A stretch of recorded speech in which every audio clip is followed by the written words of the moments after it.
If you've ever heard the phrase, the sick man of Europe, you probably picture this empire in just a constant, centuries-long downward spiral. Oh yeah, like a totally predictable, drawn-out end. Right. You brace yourself for a dusty history lesson about the Ottoman Empire. An administration that just gets too big, gets lazy, and slowly crumbles into irrelevance.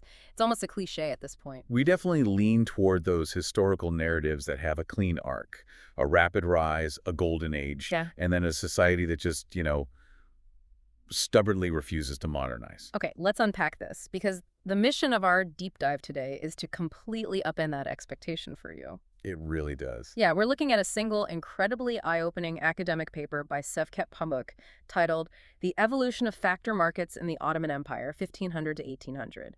And what we have here isn't a story of a slow, lazy decline at all. No, not even close. It is an absolute masterclass in institutional survival. We are going to explore how the Ottoman Empire actually lasted for centuries longer than anyone expected.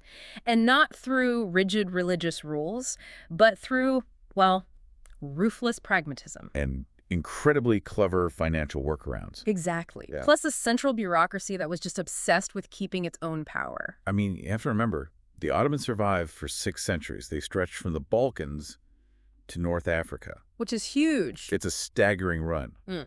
And they achieved that longevity by being highly adaptable.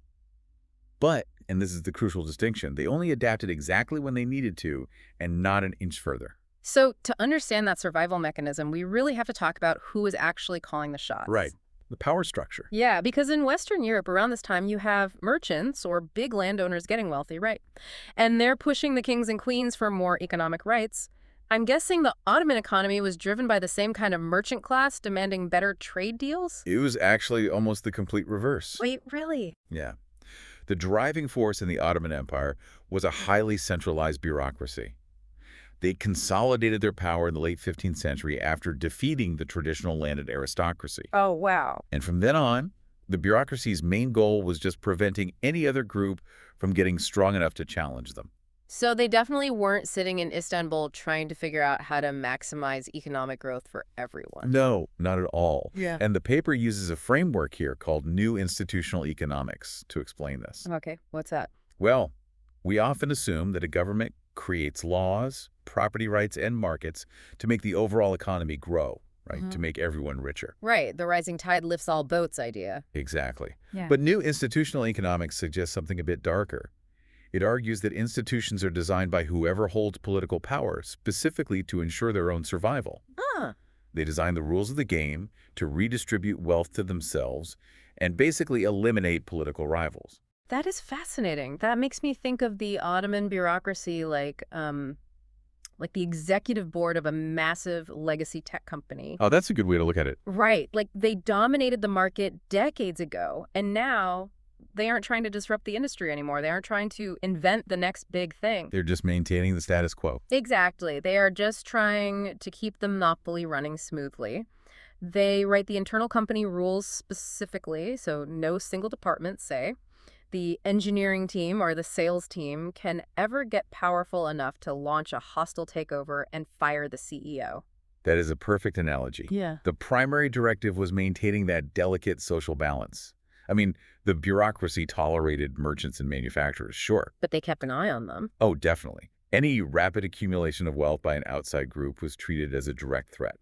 They wanted stability over growth. Okay, but if this executive board was that paranoid about losing control, I'm assuming they micromanaged every single transaction. That's what you'd think. Yeah. I'm picturing government officials standing in the markets just dictating the price of a loaf of bread or a pair of shoes every single morning. Well, historians actually used to believe exactly that. Oh, they did? Yeah. They would go into the archives and find these official lists of price ceilings, which were called the nar. Okay. And finding those documents led to a widespread assumption that the Ottoman state ran a strict command economy. Like they were constantly controlling all prices to keep everyone in line. But I'm guessing our author found something different. He did some incredible archival legwork to test that theory. He didn't just look at a few official decrees. He searched through over 1,000 local court registers. 1,000? That's a lot of reading. Right, from the old city of Istanbul, Galata, and Üsküdar. And he covered a span of centuries. I imagine he found something that totally contradicted the official narrative, or we wouldn't be talking about it today. He discovered that those price lists were almost never issued during normal, everyday conditions. Wait, really? So what were they doing? There would be stretches of decades where the government just stepped back and let the free market dictate the price of goods. Wow. The NAR lists only appeared in the court registers during extreme crises. A massive crop failure, a prolonged war, or when the state had to drastically debase the currency. Ah, okay. So they only stepped in when the tech company's stock price was absolutely tanking and they had to do emergency damage control. Exactly. It was a strategy of selective interventionism. True power, especially in an era before computers and, well, rapid communication, knows its own limitations. That makes sense. The Ottoman bureaucracy understood they simply did not have the administrative manpower to control every market transaction across a massive empire. Yeah, it would be impossible. So they focused their energy entirely on the one thing that could actually topple them: provisioning. Right. Feeding the capital city. Istanbul was a monster city at this time. We're talking 500,000 people in the 16th century. It was massive. Just the logistics of getting wheat, meat, and timber into a city that size without modern transport is staggering. And hungry populations in a capital city tend to burn down palaces. Very true. So to keep Istanbul provisioned, the bureaucracy implemented policies that run completely opposite to European mercantilism. How so? Well, European states wanted a positive trade balance, right? They restricted imports and pushed exports to hoard gold and silver. Right, mercantilism 101. But the Ottomans actively encouraged imports. They wanted to keep their local markets flooded with cheap goods, and they strictly limited the export of necessities. Oh, wow. They didn't care about looking wealthy on a global balance sheet. They literally just cared about full bellies and quiet streets in Istanbul. Exactly. And we see that same cold pragmatism applied to their money. Okay, tell me about the money. When the Ottomans conquered new territories, say in Egypt or the Balkans, they found populations using their own local silver coins. Okay, I have to pause you there. Hey, Because if I'm an expanding empire obsessed with my own authority, the first thing I'm doing is melting down all that old local money. you'd think so, right? Yeah, I'm forcing everyone to use a distinctly Ottoman silver coin with the Sultan's name on it. It just seems like the most basic way to prove you are in charge. Well, think about the administrative burden of that. Collecting all the old silver, melting it down, reminting it, and then forcing a hostile, newly conquered population to accept it for their daily bread. Okay, yeah. That sounds awful. The cost is astronomically high. It breeds massive resentment. The bureaucracy looked at that equation and decided it wasn't worth a rebellion. So they just left the local silver alone. Yeah, they let the local silver currencies keep circulating to avoid upsetting daily local trade. That is so pragmatic. Right. However, for the currency of international trade gold, they took a completely different approach. They created the gold sultani. And didn't the paper mention they specifically designed the sultani to mimic the Venetian ducat? Down to the exact weight and fineness of the gold. But why copy Venice? They have this massive military. They control all these trade routes. Why wouldn't they force Venice to copy an Ottoman standard? Because the Venetian ducat was already the accepted reserve currency across the Mediterranean. Ah. If you want international merchants to bring grain and goods into your capital city, you make it as easy as possible for them to do business. A coin that exactly matches the accepted standard makes international trade frictionless. So they swallowed their pride because it worked. Exactly. They Right. prioritized function over ego. Okay, so the state swallowed its pride on currency to keep trade flowing. But frictionless trade, especially across continents, requires massive amounts of credit. Oh, absolutely. Merchants need to borrow money to buy goods, and they need a way to move that money. And here's where it gets really interesting for you listening, because the foundational rule of the Islamic legal system is a strict prohibition on riba, or interest. Yes, very strict. So how do you build a thriving capital market when the religious law explicitly says no interest? You build it through incredibly creative legal fictions. Okay, I love a good legal fiction. And what's crucial is that this wasn't some underground black market operation. Court records from 16th century Anatolian cities show ordinary men and women borrowing and lending out in the open. Openly. At what rates? At interest rates of 10 to 20%. Mhm. And these transactions were officially registered and approved by the local judges and the ulema, the religious scholars. I'm trying to wrap my head around how a religious scholar officially signs a document approving something their religion expressly forbids. Well, they used a mechanism known as the double sale. How does that work? Imagine you need a loan of 100 silver coins. I won't just lend you the money and charge you interest, because that's riba, that's illegal. Right. Instead, I will sell you a book right now for 100 silver coins in cash. Then, I will immediately buy that exact same book back from you. Okay. But the contract will state that I owe you 115 silver coins to be paid in 1 year. Okay, wait. So I get the 100 coins in cash today, which is the loan I needed. And next year, I pay you 115 coins. But technically, on paper, no loan ever occurred. We just bought and sold a book twice. Exactly. That is exactly like the legal loopholes multinational corporations use today to move money around tax-free. They follow the absolute strict letter of the law while completely bypassing the spirit of it. It's identical. And the state not only allowed this, they actively institutionalized it through something called the cash vakif. What's a fakif? So a vakif is traditionally a pious, charitable foundation. Uh-huh. A wealthy person endows a bakery or an orchard, and the physical profits go to maintain a local mosque or a school. Okay, so like a traditional charity. Right. But in the Ottoman Empire, people started setting up foundations where the endowment wasn't a building. It was just a giant pile of cash. And the foundation just lends that cash out using the book trick. Yes. They lend the cash out at a 10 to 15% return and use the profits to fund the charity. That is wild. It caused a massive controversy among religious scholars in the 16th century. But the highest state-appointed religious leader, Ibn Saud Effendi, stepped in and actually issued a ruling defending the practice. Really? On what grounds? His argument was essentially that if they strictly enforced the ban on interest, all these charitable foundations would collapse, the mosques would crumble, and the community would suffer. He practically pulled the too big to fail card to protect the financial system. He really did. The pragmatism is just baked into every level of the state. The need for capital just trumped strict religious orthodoxy. They also utilized classical Islamic business partnerships, like the mudaraba. What is that? That's where an investor provides all the capital, an agent does the actual traveling and trading, and they share the profits. Crucially, in a mudaraba, only the investor risks the capital. The agent just risks their time. That's a great setup. But the detail in the paper that really blew my mind was the suftaja. Oh, the suftaja is a brilliant innovation. It functions as a medieval wire transfer. It was heavily relied upon by long-distance merchants. Because, I mean, if I'm a merchant traveling from the Crimea all the way down to Egypt, I am not loading chests of physical silver onto a caravan. No, definitely not. That is just asking to be robbed by bandits on day 2 of a 6-month journey. Exactly the problem it solved. Instead of carrying silver, you deposit your cash with a banker in Crimea. The banker gives you a piece of paper, the suftaja. Just a piece of paper. Yeah, but it's a heavily authenticated letter of credit.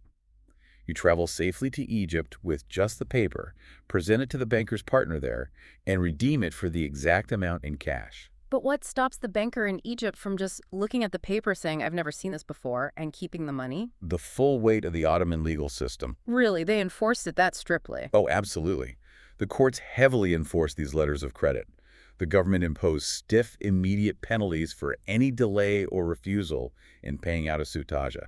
It was treated as legally binding as physical money. It really highlights a deeply integrated capital market that spanned continents, and it relied entirely on trust and state enforcement. So we have this picture of a society where private capital is fluid, merchants are moving money from Crimea to Egypt, foundations are lending cash, but a state that large has an enormous central expense, the military. Always the military. Armies are massive financial black holes.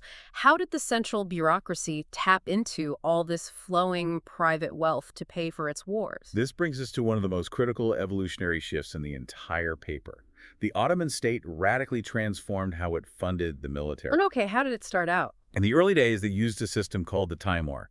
The state didn't actually collect much cash centrally. Instead, they granted rural cavalrymen, known as sibahis, the right to collect taxes in kind directly from the peasants. So the cavalryman rides into a village, takes a percentage of their wheat crop, and in exchange, he buys his own horse, his own armor, and promises to show up when the Sultan declares a war. Precisely.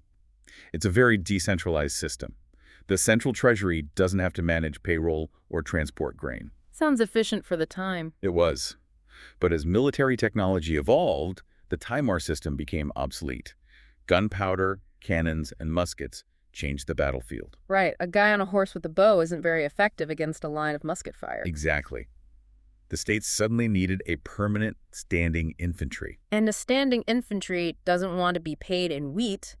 They are stationed in garrisons. They want cold, hard cash on a regular schedule. So the state had to pivot to generate massive amounts of cash quickly. So they shifted to tax farming. Okay, how did that work? Instead of the cavalrymen collecting taxes, the state would auction off the right to collect taxes in a specific region for a short term, maybe 3 years. A wealthy financier would step up, pay the state a huge lump sum of cash up front, Got it. and then travel to the region to collect the taxes themselves to make their money back, plus a profit margin. They essentially franchised out their tax collection. They did. They turned the wealthy provincial elites into the empire's personal debt collectors to get that upfront cash infusion. It worked perfectly as short-term borrowing. Mhm. But by the late 17th century, the empire was fighting long, exhausting wars. Short-term contracts just weren't generating enough upfront cash. So what did they do?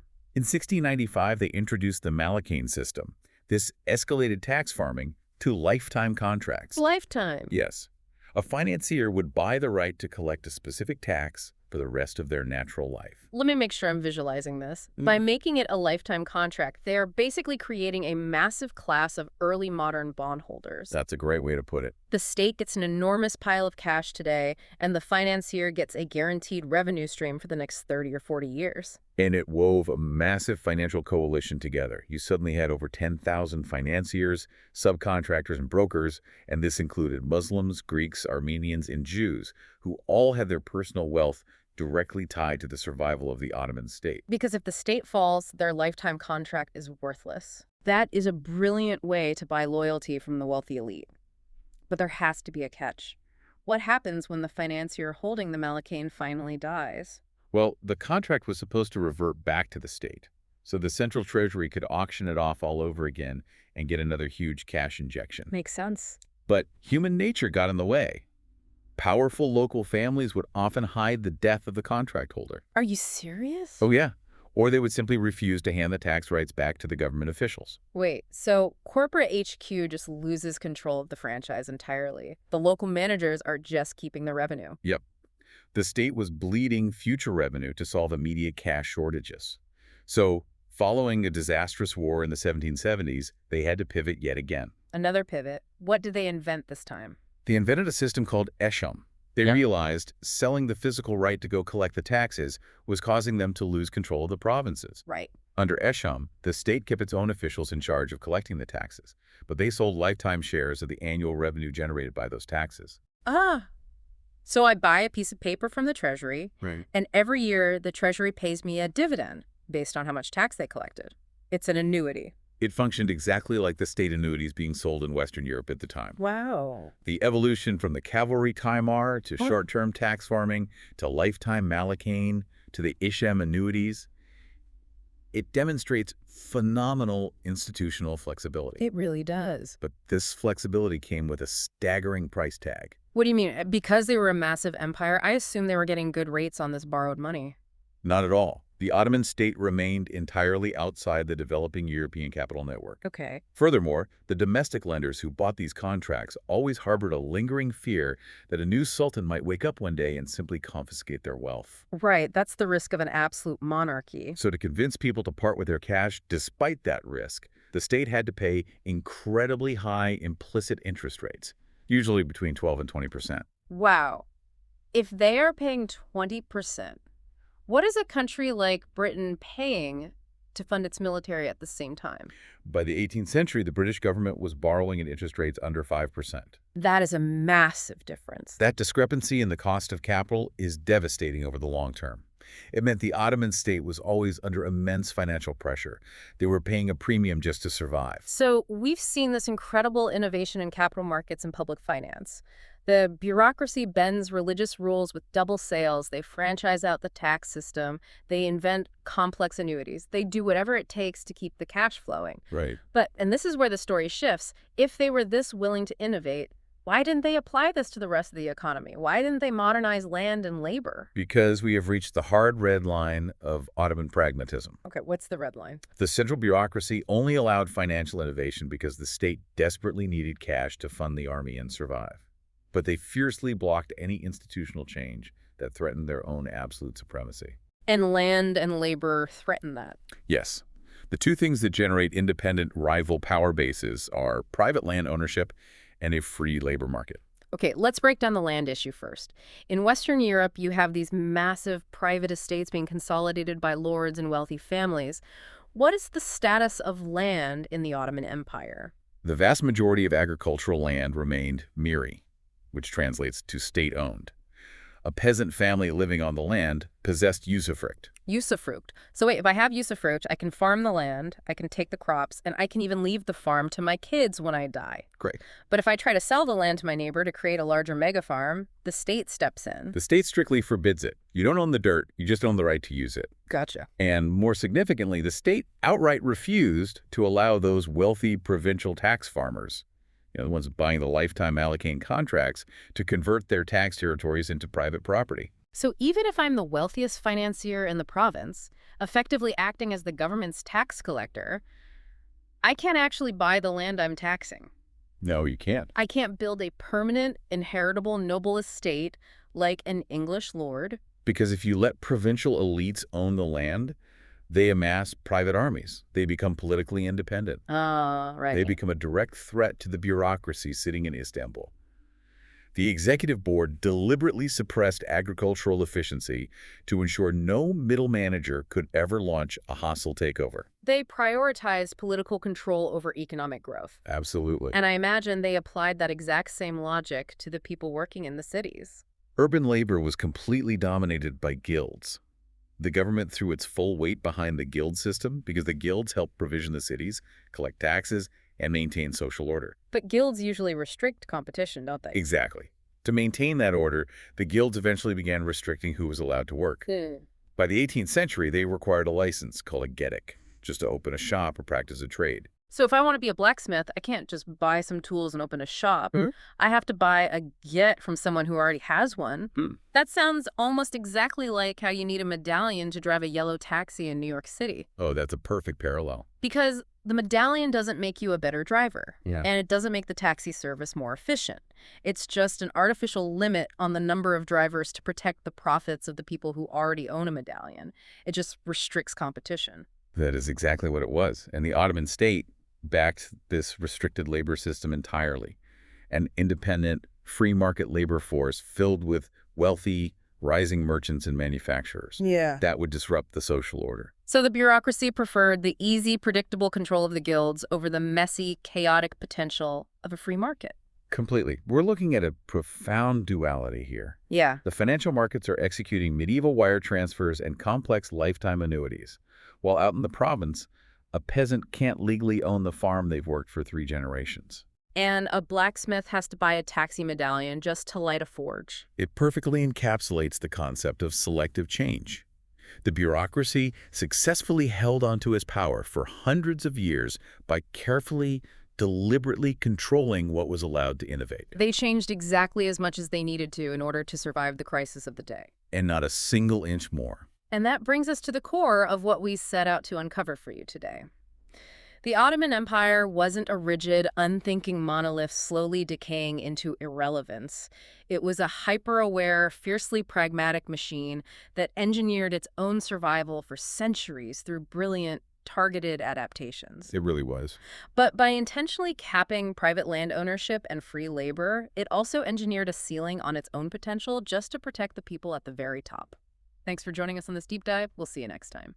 It is a remarkable story of institutional survival, but it leaves us with one final, critical question for you to consider. What's that? The central bureaucracy was brilliant at preserving its own power by suppressing the rise of independent wealth, by actively stopping the development of private property and free labor. But if a society's entire framework is explicitly designed to prevent its own citizens from becoming independently powerful, how vulnerable does that make the empire when an external shock like the global industrial revolution suddenly demands that exact kind of free market independence just to survive?